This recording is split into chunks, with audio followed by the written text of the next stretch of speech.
All right, good evening, everyone, and welcome to Free. I can't wait to meet you afterwards. Hey, I'm Ryan. I'm the pastor and executive director here. This is Noelle. She's the community director here. And it's so good to be with you all tonight. And welcome to all of our online people, wherever you're joining us from. We are glad you're here. Welcome to Free. Just to remind you all, this is a community for addicts and loved ones of addicts and spiritual refugees. And what we do here is break the silence of addiction. It's true. And create space for healing, recovery, and spiritual connection. And there is always one thing that we do not do, and we shout it out on the count of three, all four words. If you don't know them, you're going to know them really soon. 1, 2, 3. We don't do shame in this community. Noelle, tell us what's coming up. Absolutely. If tonight is your first night here, welcome. We're really glad you're here. There are welcome bags right outside this door here. It has a little bit about what we do here at Free Spiritual Community.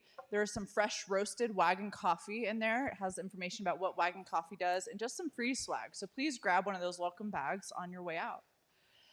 On July 24th, it's a Monday, we are having our first annual free golf tournament. And so it will not be here. We will be at Arrowhead Golf Course. Are you going to be playing? You know, I'm going to be driving around a golf cart, checking on people, because my only golf game is found mini on golf. the mini Right. golf course. So Rev will not be playing golf, but he will be there. So July 24th, registration begins at 6:30, and everyone's going to be teeing off around 7. There's going to be breakfast burritos to start and then a lunch afterwards. So please join us. It's $250 for an individual, $1,000 for a team, and 100% of the donations go to our Welcome Home campaign, our Home at Last campaign, to help purchase this building and make it our permanent headquarters, our forever home. I'll say more about that, but we launched that campaign just last week, Free at Last. We're trying to raise $1.3 million, so I'll say more about that. But so if you're like Rev and you don't play golf and your only form of golf is mini golf, you can be a sponsor for the golf tournament or just donate to the cause. But all proceeds are going to that Home at Last campaign. yes, and the inner tube is. I stole it from your 4-year-old child. You know, you do you. Yep, you do absolutely. you. That's what we say. We don't do shame. We don't do shame. I'm getting ready for our recovery field day that we have coming up on July 2nd. Tell us about it. Absolutely. It's going to be at Clement Park. So if y'all aren't familiar, it's in Littleton, right next to Columbine High School, Clement Park. So on July 2nd, it's $5 to enroll into this recovery field day. And if you're under a year of sobriety, with the code One Day at a Time, you can get in for free. Free? Yeah, absolutely. So come join us. It's Recovery Field Day. We're one of the sponsors there. The 12-Step Recovery Association, Recreation Association is putting this on. And it's just going to be a great time. There's going to be inner tubes. Are you sure? Absolutely. Noelle's going to be having an inner tube. No one else will, but she will have one. Absolutely. It's going to be great. So lastly, twice a year, we take a rest week. We're really intentional with this and just really want to just promote rest. And so usually our rest week at the latter part of the year is the week after Christmas, last week of the year. And then we always have one in this summer. So this summer, it's going to be July 1st. So don't come to Saturday service that first week of July. No one will be here. It'll be kind of weird. But we'll resume service on July 8th, and we're going to kick off a series Breaking the Silence that week. So to give you all a little rundown of the summer, we'll finish this series called Overwhelm. It's a 4-week series. We're in week 3. So we'll wrap that up next week, then take a rest week, and then we're going to kick off the Breaking the Silence series. And in August, you reminded me last service, we're doing a really important series we think is important. It's called the F-Fentanyl series. And we're going to address the fentanyl epidemic that is literally taking lives in our community. So we think it's going to be an important one. And it's going to be a good August. That's going to be a great series. So, yep. Well, I guess I'll go return Bricks' inner tube now. Yes. Okay. Thank you, Noelle. We can clap for that. I guess tomorrow is a significant day if you're a dad. Tomorrow's Father's Day, which makes it Father's Day weekend, which means we have a little video for y'all. Take a look. Gentlemen, welcome to another dad battle. Now, is anybody, and I mean anybody at all, willing to face our champion? Nope.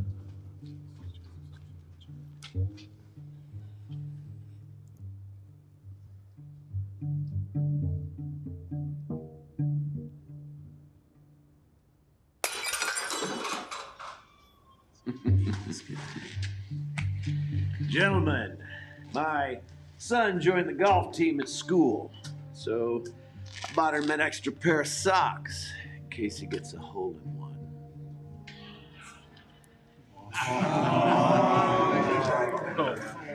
Hole-in-one. His dad jokes are so effortless. See that? That's why he's the champ. That's nothing.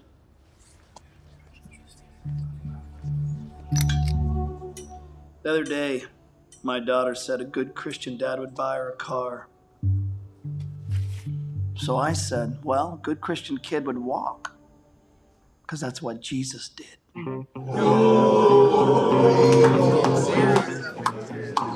Fathers! With a dad off.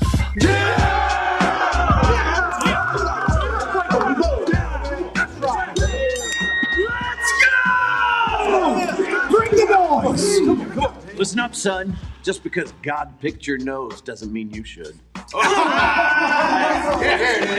When you start paying the bills, you can make some of the rules. Come on!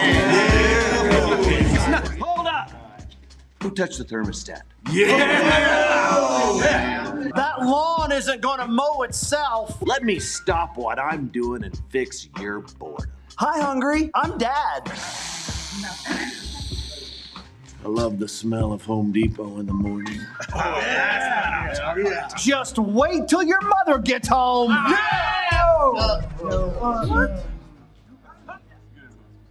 Pull my finger. You got this. Come on, Chan. Nah. Just rub some dirt on it.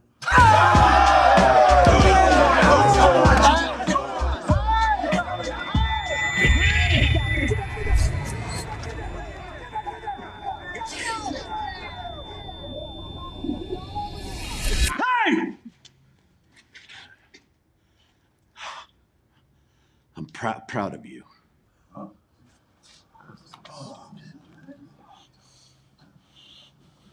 You can do hard things. I love you. No matter what.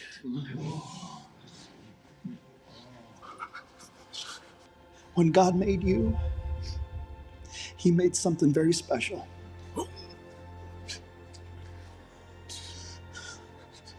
Proudest day of my life is the day you made me a father. I thank God for you every time I get on my knees and pray. And again. Who gives this woman? No, you look at me. You look at me. Who gives this woman to be married to this man? Her mother and I do.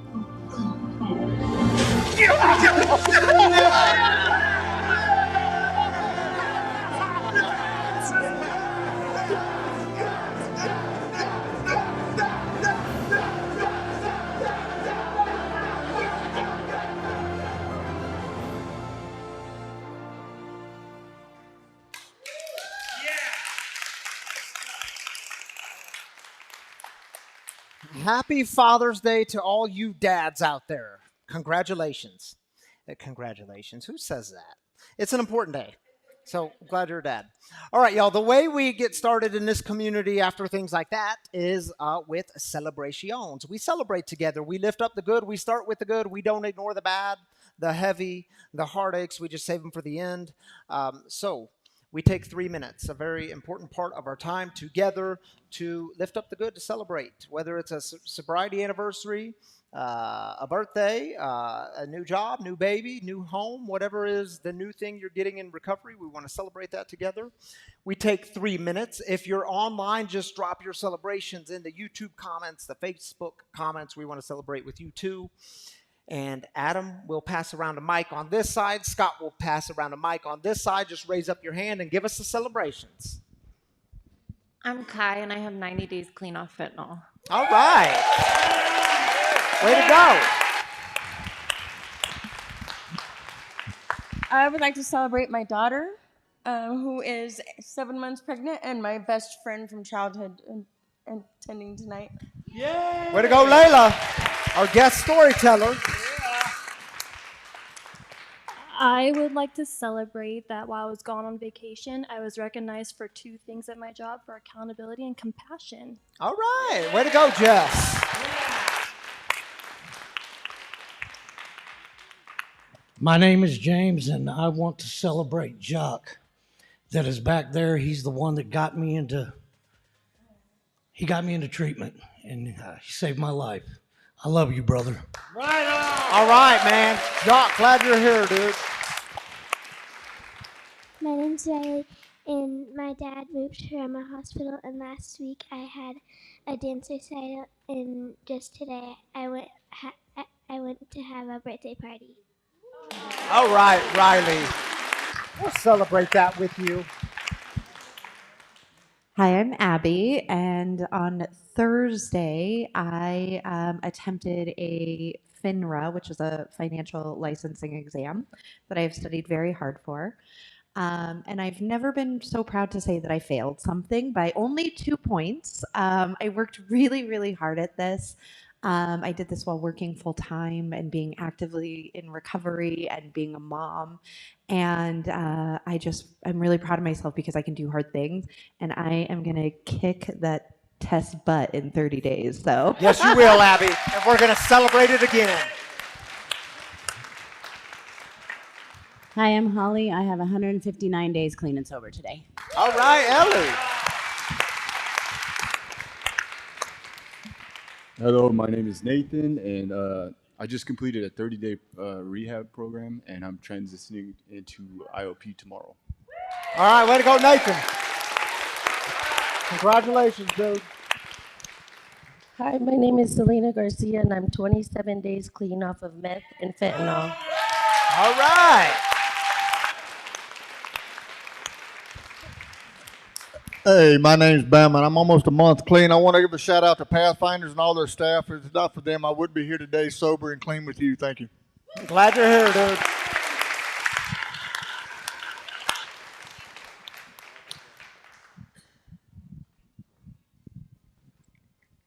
Hi, my name is Mary. I came to Free last year, and I took the step of becoming an independent contractor at work, and I've become the face of Colorado for my independent contractor platform, asked to be an ambassador. Way to go, Mary.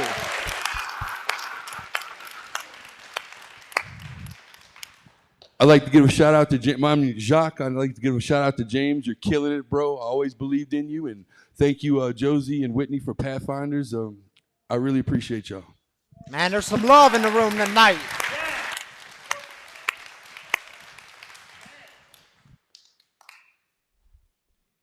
Are we out of time? Did it? Man, the same thing happened to me last service. So much fun, and we just ran out of time. All right, it is Father's Day weekend, and my 10-year-old daughter asked to join me up here for celebrations. So welcome Shiloh, Eve, Kennedy. Come on, baby. All right. So you know how this works. Now, she was asking me if the names were going to be hard to pronounce because we're going to join with our online community. And look at that first name. That's an easy one. Okay, you ready? Hold on. We got to make sure your mic is on. I think it's off. Yep, there we go. I got it back on. There we go. Mark, Forth Smith, AR. I celebrated 6 years of continuation sobriety this past week. Way to go, Mark. All the way from Arkansas. Now, see, I get a little bit of a harder name on this one. Ray Lynn says, my amazing wife, Lindsay, is 30 days sober today. She's coming home tomorrow, and I could not be more proud of her. Sobriety looks amazing. You love you, whatever. Yes, way to go, Ray Lynn. We'll celebrate that. Jen, grateful for this community and celebrating another sober Saturday. I'm so glad you're here, Jen. All right, Kristen says, I just finished my first week in grad school with 100%. Way to go, Kristen. Proud of you. All right, thank you, baby. You did a great job. You want me to take that? I'll take that.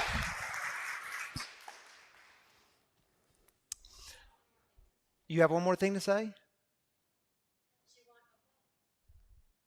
You want to say it? Okay. Yes, this Friday, y'all, is our 5-year anniversary from the time we started Free back in our backyard. We'll celebrate that more next week, right? Thank you, Shiloh, for that. Yeah, that's a big celebration. Uh-huh.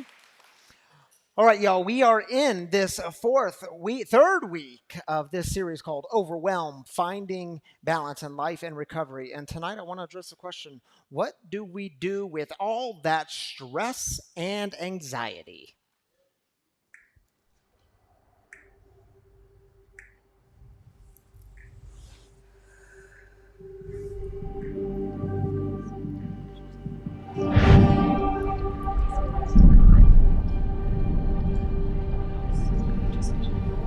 Such a big deal out of this. Just pretending see what they're doing. Find out.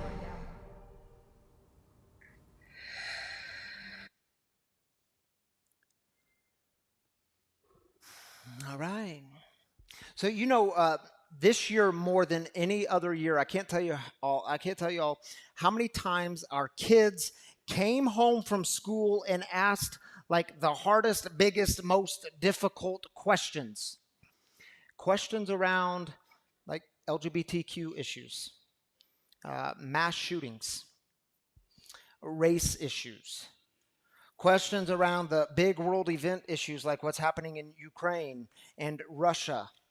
And I can't tell y'all how many nights Tammy and I laid in bed late at night asking ourselves, how do we have this conversation with them? Like, what do we say? What don't we say? How do we give them guidance? Because our kids are looking for guidance from us as parents. How do we give them guidance? How do we engage this conversation? And what I can tell y'all is from the perspective of being a parent, sometimes it can feel really confusing and overwhelming and stressful. You know, the APA, American Psychological Association, every single year since 2007, they have been doing an annual nationwide survey to examine the state of stress in America. It's called the Stress in America Survey.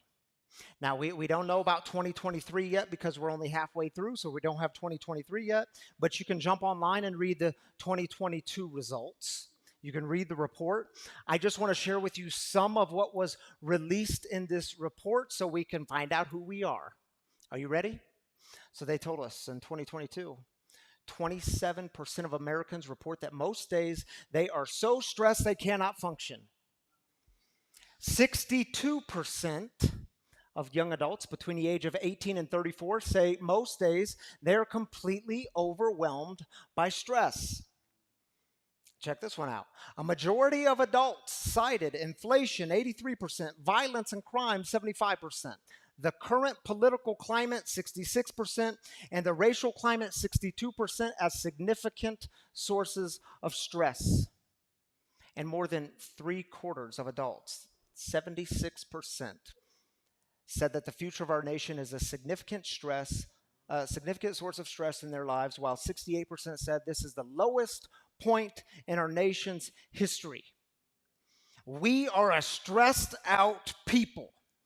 And what they say is all this stress, it leads to anxiety. And there's a very technical definition of anxiety. It goes like this. It's an emotion characterized by feelings of tension, worried thoughts, and physical changes like increased blood pressure. Now, I do know the importance of recognizing the difference between generalized stress and anxiety disorder. Two very different things.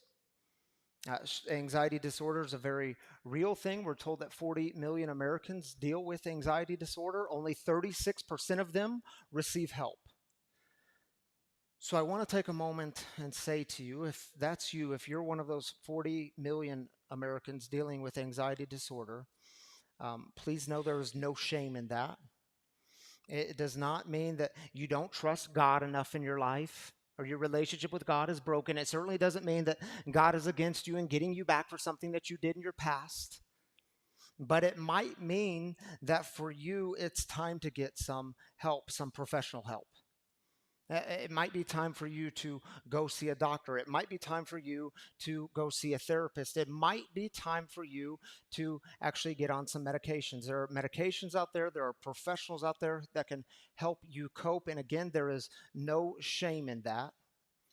I've been there in my early 20s. I battled depression and anxiety. It was like a dark cloud in my life that just hovered and it felt like it was never going anywhere. It was in a time in my life where I was dealing with deep grief and losing my brother. And what I can tell you is thank God for therapy. Thank God for medications. But tonight, I don't want to address medical conditions and disorders, not because it's not important, it certainly is, but tonight I want to address a different question.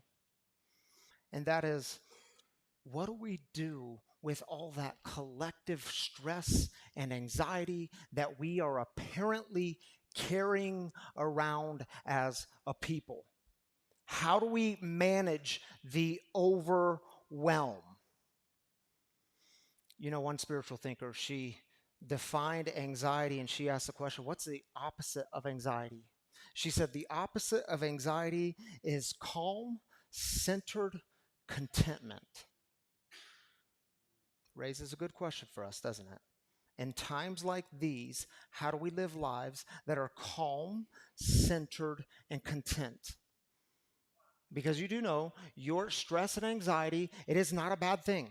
In fact, stress and anxiety, it's a very normal and natural response to some things that happen in the world, to some things that happen in your life. It's not a bad thing. But the question becomes, what are you doing with it? Is it consuming you? Is it leading you? Is it the thing that's in the driver's seat? 76% of Americans are stressed about the future of our nation. Now, in my experience, you can become three things when you are losing the battle to stress and anxiety. Now, you could probably add to these three things, but in my experience, these three things come to the top. You might add to them, but see if these resonate with you. When stress and anxiety is winning, you might become the Eeyore. Yeah, y'all know about Eeyore? Yeah, you're always waiting for the next shoe to drop. Because for you, life is not something to be enjoyed, it is something to simply be endured. You have lost your sense of joy. You're glued to the news, and even when you see good things happen on the news, you don't pay much attention because you are convinced that bad is just around the corner. And then you wonder why people don't want to hang out with you very long because of your overly pessimistic view of the world and life and yourself, and you wonder why they don't hang out with you, but yet you are convinced at the same time you're the only one living in reality, and why can't they just come into your reality? Some of y'all know about Eeyore. And what I can tell you is this was my life for much of my seminary days when I was studying social justice and studying the issues. For me, the world was kind of a bad place, and people mostly sucked. And there was just too many injustices. And it's also important to note, at that time in my life, my addiction, my alcoholism was on the increase, was on the rise. Now, maybe you don't know much about Eeyore, but you know something about being the ostrich. Yeah, you know what the ostrich does. Yeah, you just bury your head in the sand when things get a bit dicey. Ain't no crisis here. I ain't bothered by this. I ain't a part of it. You tell yourself that I don't need to bother myself with the problems of the world. Racism, homophobia, poverty. Man, if they would just pull themselves up by the bootstraps, we wouldn't have these problems. Oh, and you say, no, I don't engage in political issues. I don't engage in social issues because it might make me or someone else uncomfortable. And by the way, what's all the fuss about? Because I live a very comfortable life right here in my suburbs. You see, you can have an outward joy, but it's not rooted in anything. Because you haven't allowed yourself to experience the discomfort. You haven't allowed yourself to experience the pain of other people. And I hate to tell you, when you're the ostrich, your life is marked by selfishness because you're the one that says, well, as long as I'm happy, I'll look out for me, myself, and I, because as long as I'm happy.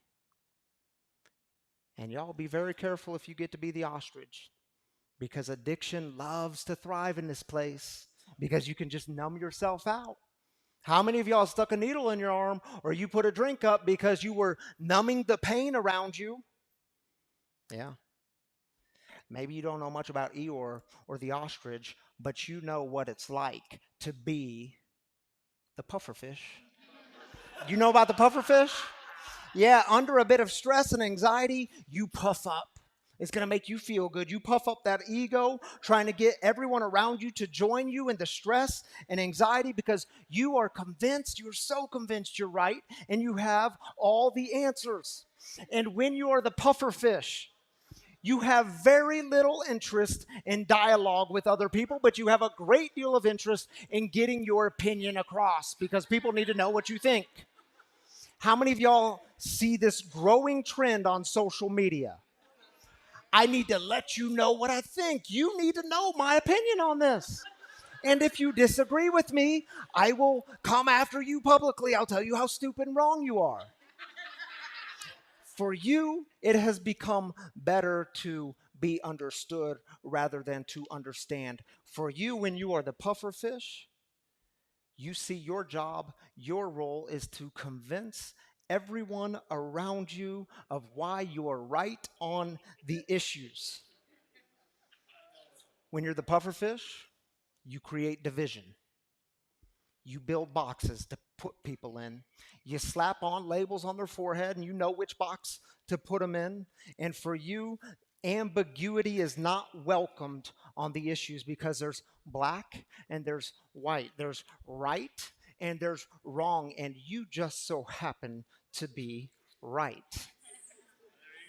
And y'all, what I can tell you is that was the culture of my religious upbringing. Everyone else was wrong. If they saw God or the world differently, well, they were wrong and we were right. And our job was to go convert them. Our job is to save them. And what I could tell y'all is it's absolutely exhausting. And it left me with a lot of fear and hate and resentment. You know, the ancient wisdom found in the Proverbs. The Proverbs is just like a long list of ancient wisdom sayings. It's found in the Old Testament or the Hebrew Bible. In fact, if you were to open your Bible towards the middle, you would land somewhere in the Psalms or the Proverbs. Man, one of the Proverbs drops this line of wisdom on us. Check it out. They wrote, "Fools find no pleasure in understanding, but only in expressing their opinion." Yeah, who's been there? You see, my brothers and sisters, we live in some very interesting times. And I just want to affirm to you, because it's come up in our home recently, it's come up in social settings, it's come up with some of you all here at Free. I hear it in the community. And I want to affirm to you, it is okay to be a bit confused. It is okay to say, man, I don't know. I don't know. It is actually okay to not know exactly where you stand on every social and political issue. Ukraine, war, inflation, mass shootings, the evolving conversation with LGBTQIA plus issues, identity questions, the use of pronouns. Sometimes even just saying that, your heart, just saying that list, some of y'all's hearts start beating a little faster. Yeah. It's okay to be a bit confused. You know, some days I think I have it all figured out. I know exactly where I stand on the issue. I know exactly what I believe, and then my kids will come home and ask all sorts of hard questions. You see, in times like these, how do we live lives that are calm, centered, and content? And I will confess to you, some days I can become all three of those things in the same day. Man, I can be the Eeyore, and the world's just a bad place. People kind of suck, and no one gets reality. And I can become the ostrich. I just want to stick my head in the sand because it's really hard to deal with uncomfortable, painful, hard to talk about issues. Or I can become the puffer fish, and I want to feel better about myself, so I'm going to puff up that ego, and I'm going to let you know what I think, and I don't care if you're offended. You see, what I have found is I have tried to live all three of them, and none of them work. None of them work because they're all rooted in stress and anxiety, with the bedrock being fear. None of them work. They all at some point lead you to resentment, and you have to remember, if you are a person in recovery, if we are in recovery, we have to remember that resentment is what? The number one offender. It will always be the thing that tries to lead you back to the drink. It will always be the thing that tries to lead you back to the drug. In times like these, how do we live lives that are calm, centered, and content? With anxiety and stress going through the roof, with certain social and political issues, how do we live lives that are calm, centered, and content? I would ask you, is it possible that the medicine for our stress and anxiety is love? Seeing the divine in the other, seeing the humanity of the other. And I know even in saying that, it can sound kind of big and lofty and up here somewhere. I know it can even sound a bit trite, and yet I believe it's real. You know, in Luke's gospel, there was a religious leader, and he comes to Jesus. And he says, Jesus, tell me, how do I get eternal life? Which in the first century Jewish world is another way of asking, Jesus, how do I get the fullest kind of life that you say God offers to us? And Jesus says, easy. He quotes from the law.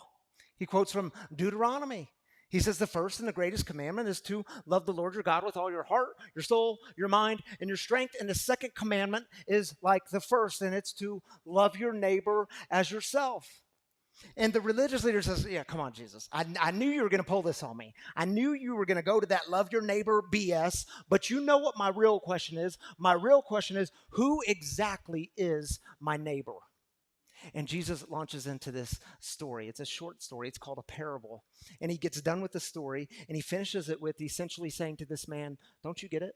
Everyone is your neighbor, even those who have been hardest for you to love, even those who you were taught as a young boy not to love, that is your neighbor. And you can almost hear in the text the religious leader protesting Jesus, saying, Jesus, no, man, you don't get it.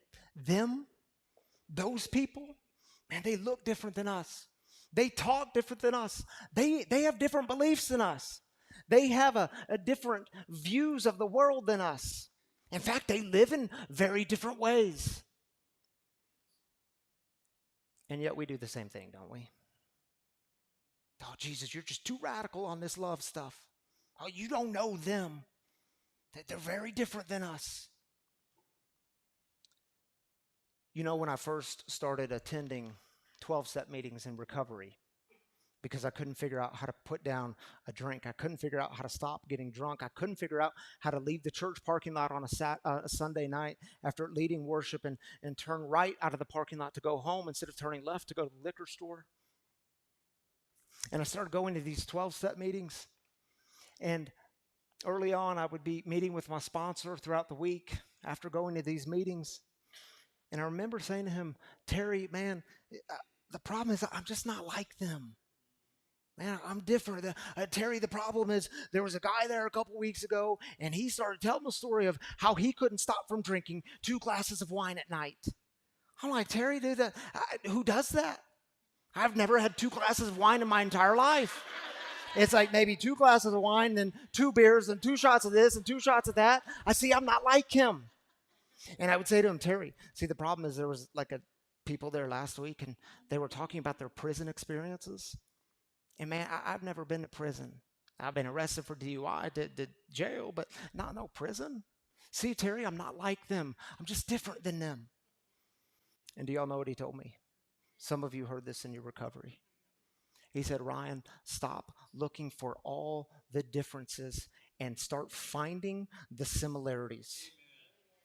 You see, and when I did that, when I could go to a meeting and sit among a group of people and start looking for the similarities, I can tell you it fundamentally shifted my recovery. It shifted the whole thing. Because, see, and looking back, what I know is I was less anxious. I was less tense. I could see that those people were a lot like me. I could actually see that we were bound together through our powerlessness and bound together through finding a solution in God. And this weird thing happened. I started to actually love those people. Today, I can tell you they are my people. And some of them are really, really different from me. They have different stories. You're going to hear Leila's story in just a moment. Her story is very different than mine. And this other weird thing happened. I was able to open up myself to be loved, to receive love, and I didn't know how to do that. You see, what I can tell you is my faith and my recovery, it constantly affirms this very simple idea, and that is love never fails. It was the big book of Alcoholics Anonymous that told us about a new ethic, a new way to live. Jesus also talked about that. The big book put it this way on page 84. Love and tolerance of others is our code.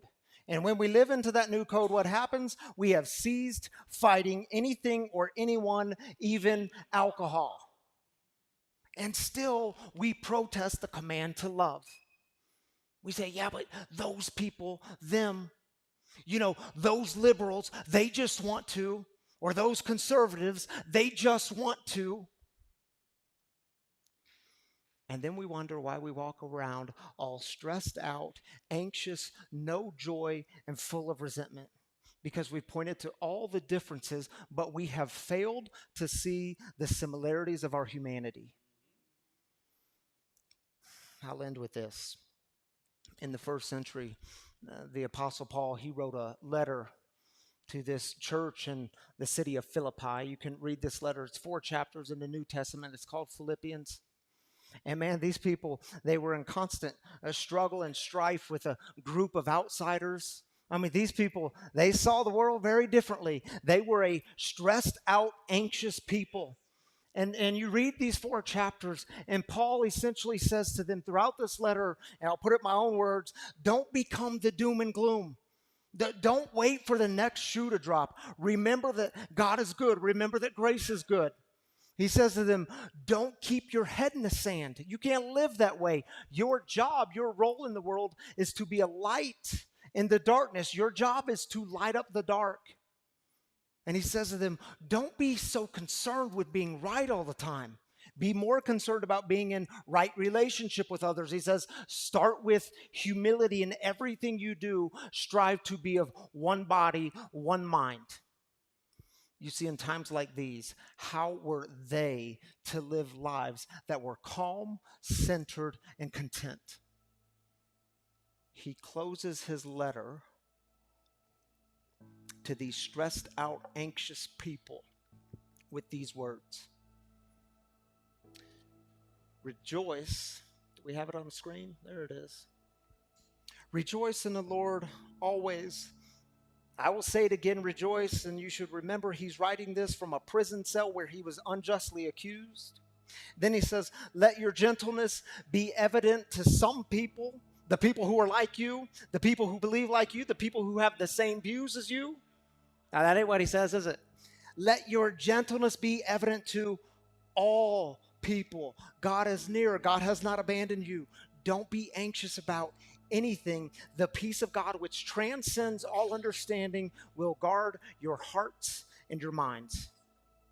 You see, my brothers and sisters, you don't have to have all of the issues figured out in order to love other people.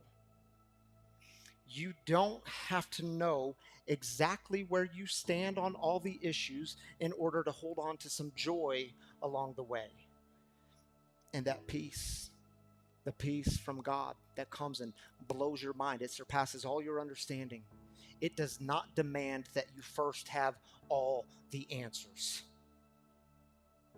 In times like these, how are we to live lives that are calm, centered, and content? Remember this. But for the grace of God, there go I. Man, the grace that was given to me from other people, people who were so different from me. When I didn't know up from down, the grace that was given me from a God of love, a God of no shame, and that same grace we experience within, we get to actually go outside of these doors, go into the world, and extend that same grace to others, even when it's really hard. So what I want to do is close with a song from the great band called the Foo Fighters. Any Foo Fighter fans out there, come on. They wrote one of the greatest songs on the planet. If you disagree with me, you're just wrong. I'll be the pufferfish. You're just wrong. This song is called Times Like These. Because what do we do in times like these? We learn to live again. We learn to love again. Times like these, Foo Fighters, reflect on your own life during this song. How are you living life that is more calm, centered, and content? Take a moment.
Yeah, we could clap for the Foo Fighters.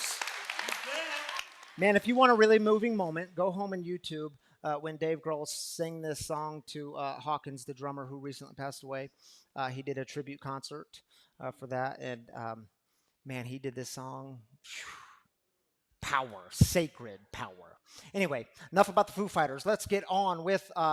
If you're new here, you should know that every Saturday night we welcome a guest storyteller to join me in the living room to share some of their experience. And before you come up, Leila, let me just say a few words about Leila. She's been coming to Free for about 3 months now.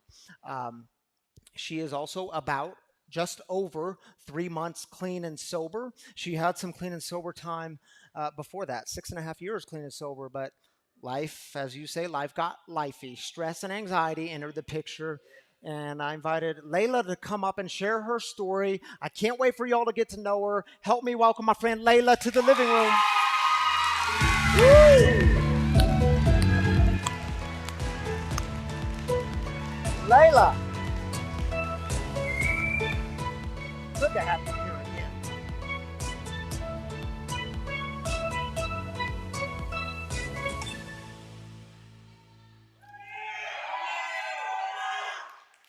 I love it. You have so much love and energy in the room. Your people. Your people. Our people. My people. All right. Leila, we're going to, is your mic on? Check. Let me see. Is the switch on? Oh, yeah, it's on. It's just not on. It's on, but there it is. Now it's on. All right, Leila, we're going to jump into your story. Now, you told me when we met that you'd been drinking and drugging since you were 13 years old. You were arrested 27 times. That 27th time was a bit of a wake-up call for you. What happened? Well, I had an out-of-body experience, I guess you could call it. I seen myself from the outside looking in. I was 87 pounds, and I was going to die. I was looking at 2 years in prison, and it kind of scared me that I was going to go to prison, not because of the time, but because I'd have to do parole. And I'd never even met a probation officer. Like, I knew that if I was released back out to the streets, I was going to die. I wasn't going to do parole, and so I asked the judge for help and got into treatment. And I got 6.5 years clean from going to treatment. And you were doing some big things. I mean, you were staying connected to your recovery. You said you spoke at the mayor's house or the governor's house, whatever it was. Yeah, so I got really involved for the first 5 years. I had a great job. I was, telling my story to women who were struggling in drug addiction, domestic violence, a lot of different areas. And then, like you said, life got lifey on me. And I stopped doing what was helping me stay sober. So I had the tools, I didn't use them. I just stopped going to meetings, talking to a sponsor, even talking to people that were sober. And it's a really important point, y'all, and it's worth being said that it's why we say this disease is a progressive disease. And I know we have all sorts of fancy sayings to describe that, like your disease, even though you're sober, clean, your disease is out in the parking lot doing push-ups. It's waiting for you to come back. It's getting stronger, but it's progressive, and it takes you at a moment where you're least expecting sometimes. So for you, Leila, it didn't. I found it interesting when you said, I didn't think I was an alcoholic. I was in denial about being an alcoholic. I've been drinking since I was 13, but when I got clean, that's all I got was clean from drugs. I didn't identify as an alcoholic because I never woke up with DTs or ever experienced having to have a drink on a daily basis. I only drank when I used, and I used all the time, so there you go. But you weren't like those alcoholics. But I wasn't I was not an alcoholic. I was a drug addict. And so pretty much the first 6.5 years of my sobriety was a lie. So, yeah. So it led from the drink, then going back to meth. What did it all look like to you? Yeah. So I got married. my husband became alcoholic, and he was alcoholic in the past. And then he started drinking after we had gotten married.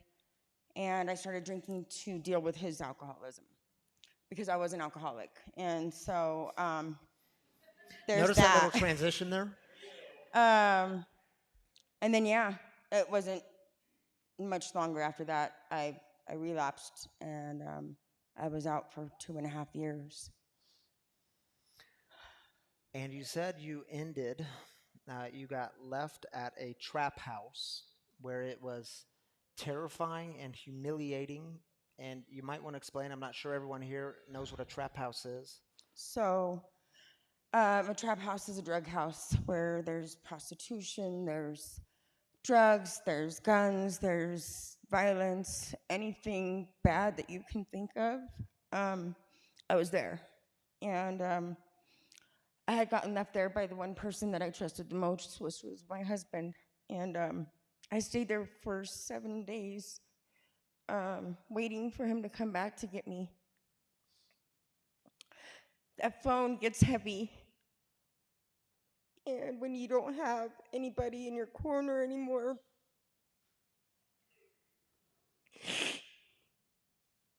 it's hard to pick up the phone. And I had one person that I knew that I could call, and it was hard to call her.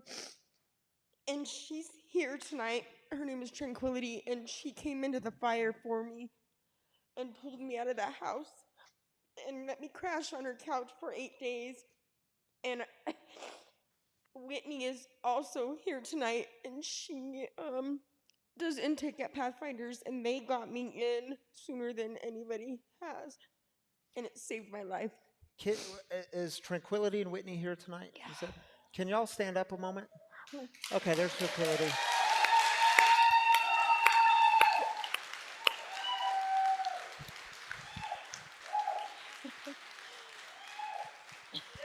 And, okay, I can't see in the back, but I see a figure standing back there. I'm trusting you're Whitney.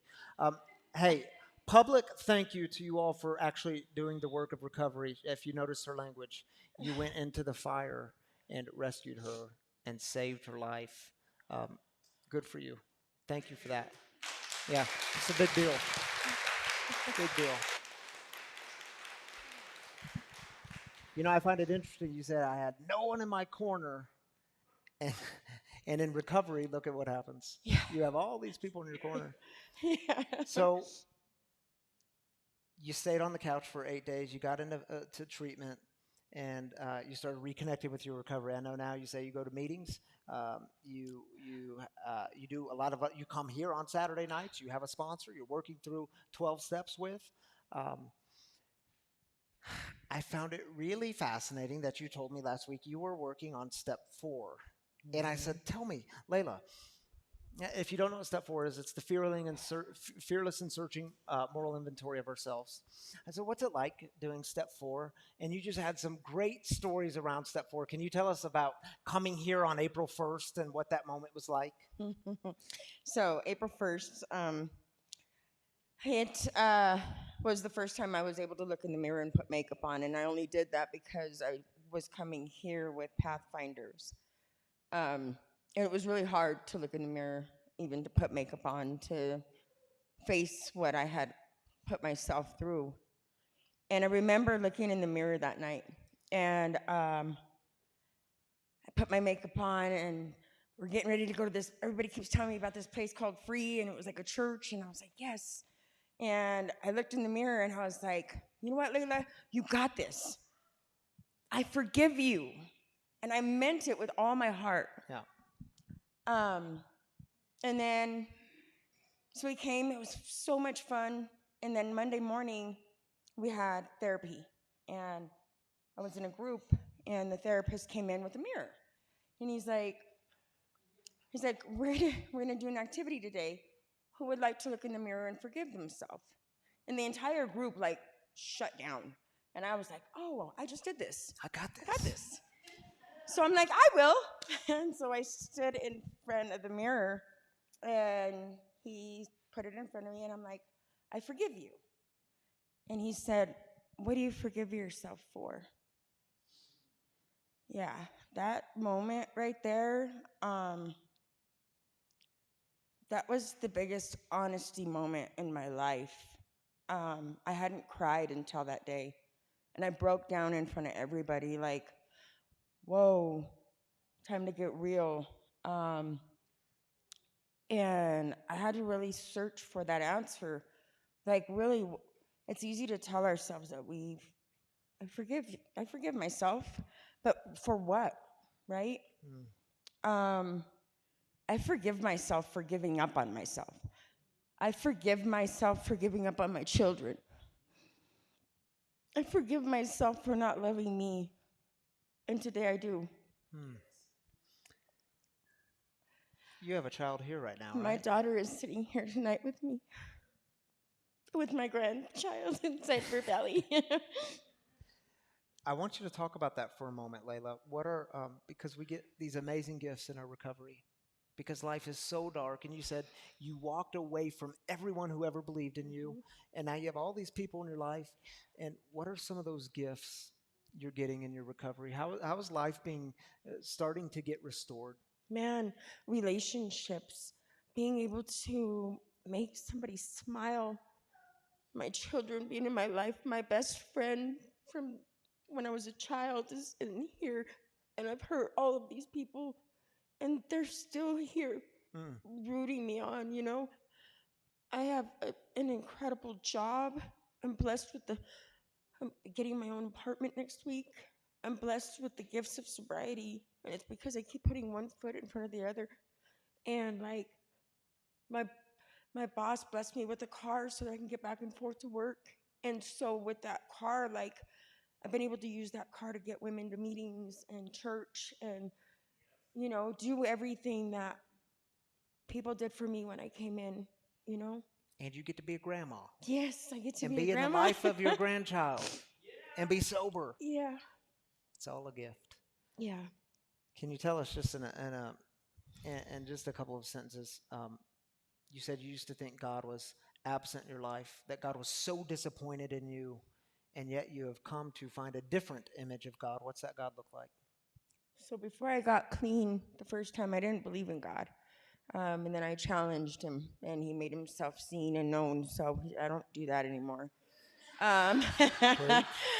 However, when I relapsed, it was hard to talk to him because I felt like condemned. I felt, shameful of what I had done. And so I never prayed or talked to him when I was in my addiction.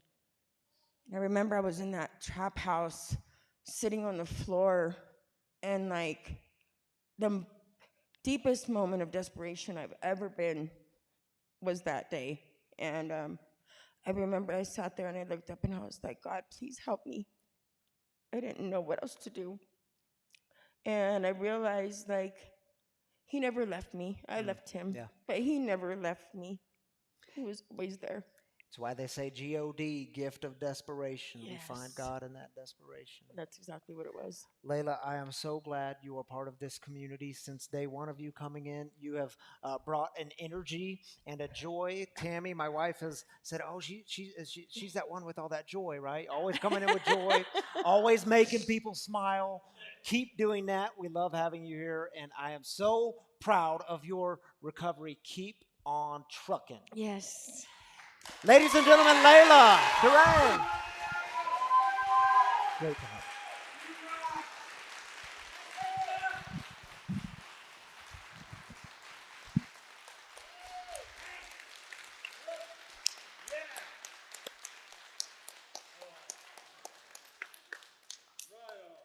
What a beautiful moment. I know y'all can't see it on you online viewers, but she's giving her daughter the greatest, biggest hug, and it's a beautiful moment.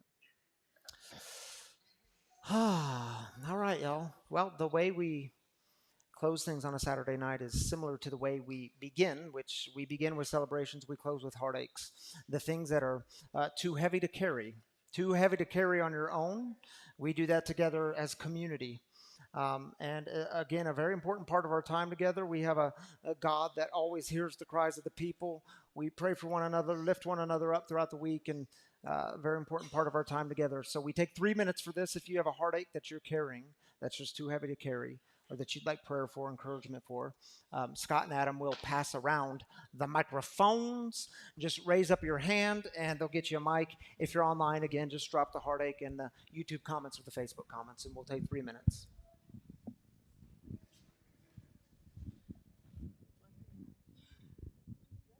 My name's Amber, and hi, I'm an addict. I'd like to pray for my mom. She's going through a really hard time right now in her life. She's struggling with a really bad alcohol addiction, and she just doesn't want to embrace it. So, if you guys could give me prayers for her to hope that she comes to, terms with that in her life, I'd appreciate it. Thank you. All right, lifting up your mom tonight. My name is Riley, and I pray for my dad in the hospital. Yeah.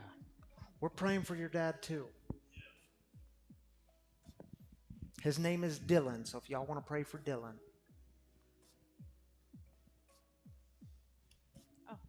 That's hard to put out everybody. I just want to pray for some strength this year. My dad passed away a year and a half ago, and it's been really, really, really tough. And in May, we had to sell our home of 18 years, and it'll be my first birthday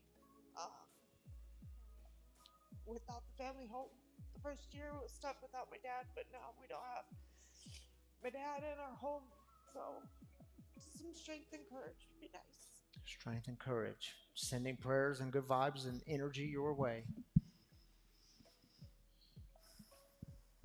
My name is Diana. I have 2 years sober, and I just want to pray for my brother who has a cocaine problem and my daughter who has a very serious alcohol problem.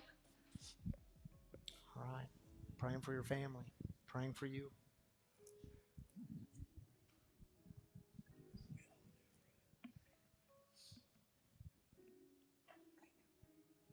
Yeah, I want to pray for a young lady by the name of Taylor.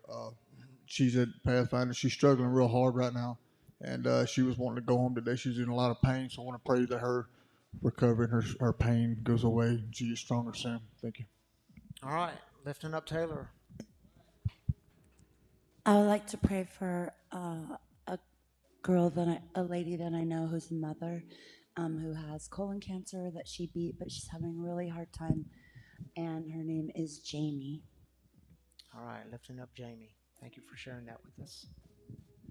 My name is Will. I am an alcoholic, but the last year my recovery has been amazing, absolutely amazing, and God has blessed me in so many ways. But I am facing a new diagnosis of prostate cancer and have to have surgery August 1st, so I'd love prayers on that. Prayers for you, Will. Glad you're here tonight. Thanks for sharing that with us. My name is Serena, and I'd like to pray for my stepmom. She's been through several surgeries lately and is in the ICU right now. So just praying that she has the strength to get through that and come out on the other side.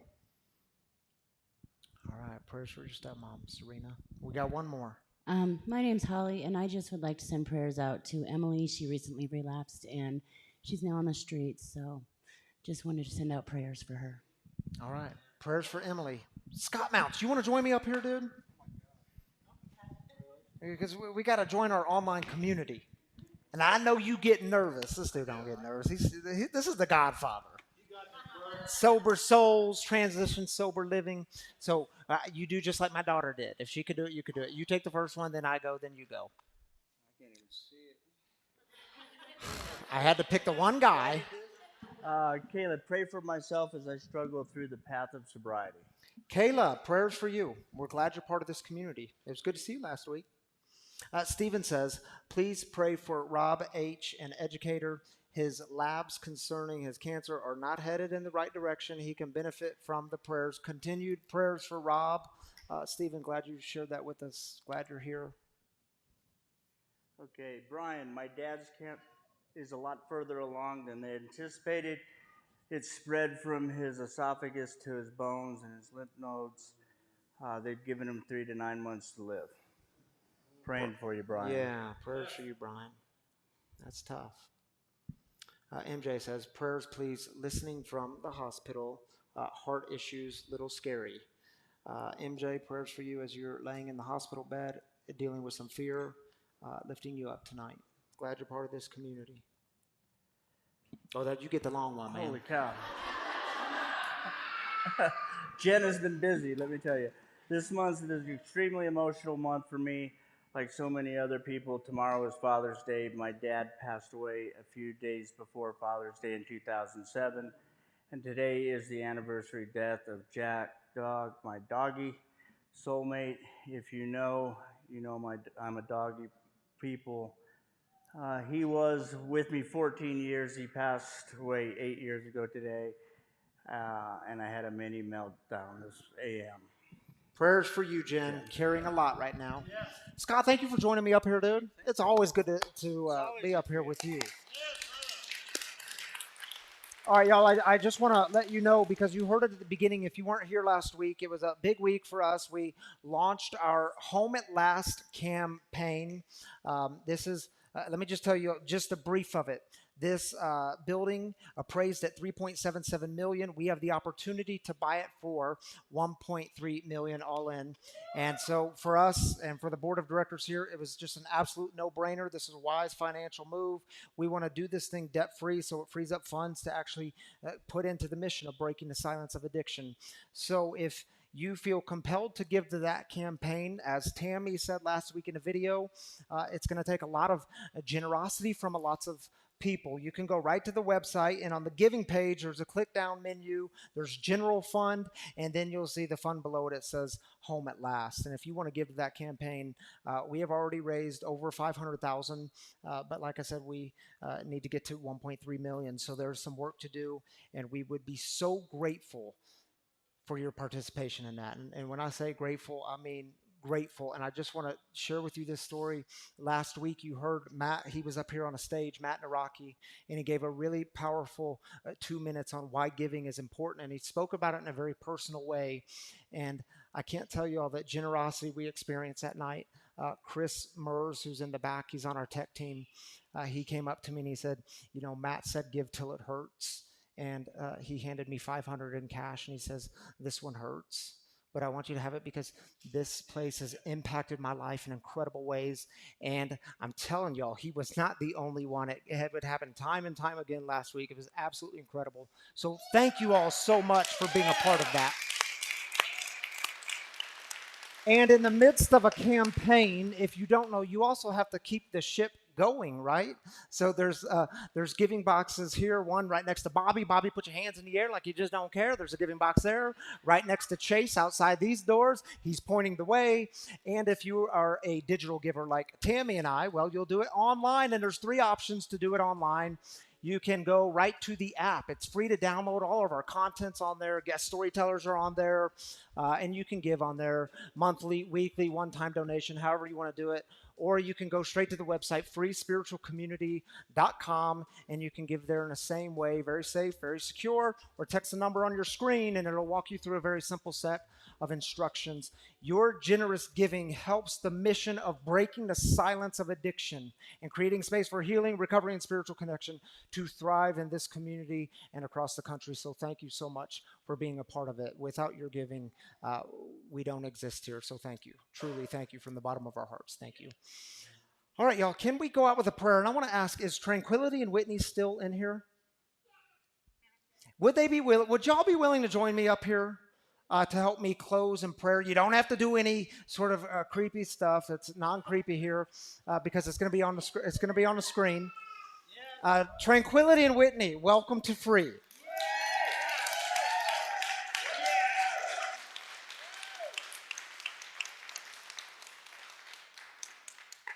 Can y'all join me up here on stage? Leila, you can come up with them if you want. These are the 2 individuals who walked into the fire of addiction to rescue their friend Leila. Thank you all. I know she appreciates you. So we'll go out with a prayer. I encourage people, if you want, just open your hands. It's a sign of openness to God moving in you and through you and all around you. You could take a deep breath in of spirit, and you can exhale it all, because Spirit is everywhere, breathing life in us, through us, and all around us. And if you don't know the St. Francis prayer, it'll be on your screen. We'll go out with the St. Francis prayer. So it's right here on the screen if you ladies want to help me read it and pray it together. It goes like this. Lord, make me an instrument of your peace. Where there is hatred, let me sow love. Where there is injury, pardon. Where there is doubt, faith. Where there is despair, hope. Where there is darkness, light. Where there is sadness, joy. O divine Master, grant that I may not so much seek to be consoled as to console, to be understood as to understand, to be loved as to love. For it is in giving that we receive, it is in pardoning that we are pardoned, and it is in dying that we are born to eternal life. Amen. Grace and peace to all of you, and we'll see you next time.